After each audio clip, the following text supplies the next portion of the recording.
make sustainability equal to reading, writing, and arithmetic.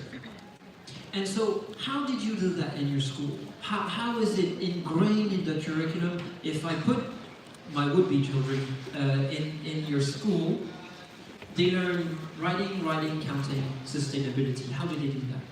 It is intertwined. We'll take a cardboard box for a 4-year-old. We can take that cardboard box and they can deconstruct it. And now they can make a number line out of it, they can make a calendar out of it, they can make a journal out of it. And now they're looking at, oh, this cardboard box was delivered with content in it. Now I'm starting to train and educate that child to repurpose. So now their brains are already thinking sustainability. One of the concepts that we have at Muse is called sustainability natives. So by the time you leave Muse school, sustainability is part of who you are, just like reading and writing and arithmetic. When in kindergarten, what made you change? What was the click for you to get onto sustainability, discover about it more, and decide to actually, act? No, I won't. Actually, me, among others, especially being a student of marketing, was formed all the time on how to sell more, how to increase sales, how to better communicate to sale, apart from any environmental constraint, which is really dangerous. And for learning by experience that's dedicated to develop young and the next generation of business leaders and social innovators by helping them to implement social entrepreneurship projects. So basically, in my daily work, I assist students to imagine an economic, social, and eco-friendly project and to make it happen. But my story has gone since 2013, where I was myself student at Enactus. So this double experience, double perspective experience, I was incredibly amazed by the awareness those young people developed, and yet their possibility to learn more and even to come up with brilliant ideas to make the world a better place the best way they can. So today, for example, we are 50 youth activators. We missed school, work, internship, because actually we believe that it's our future.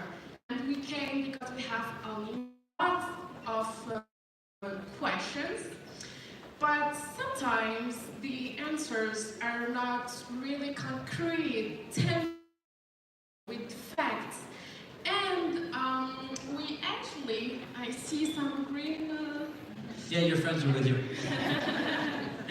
But actually, the question is, can't you be more vulnerable about it? Because we are aware, if we're here today, we are aware that we are all living in the same planet, and we're all having the same goal, and we'd rather work on it together because we don't have that much time.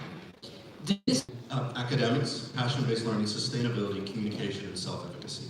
And we want students to be passionate about these things, and we want them to think critically about these things, because the earth that they are inheriting is going to be very different.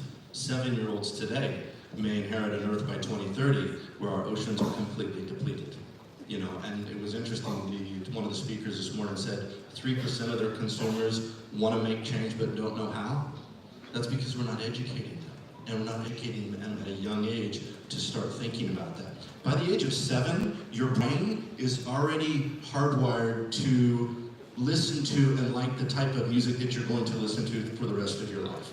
So imagine schools where you're starting to lay down the neuropathic connection for sustainability and environmentalism. That will stick with you forever, so we don't have this 3% number. And so at your school, what is the age range? Do you take people whose brain have already been wired? You're too old, so we would not allow you to come, because we start at 2 years old and we go through 18.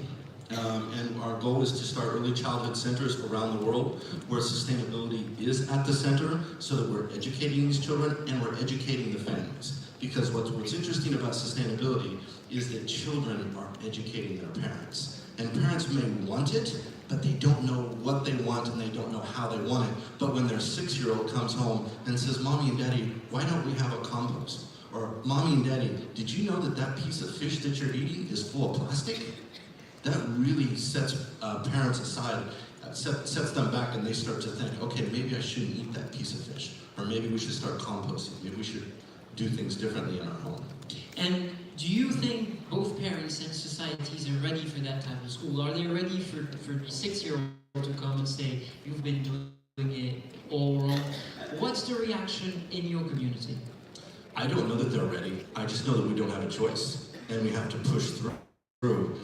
And we have to make sure we have to give these children a platform so that they can bulldoze.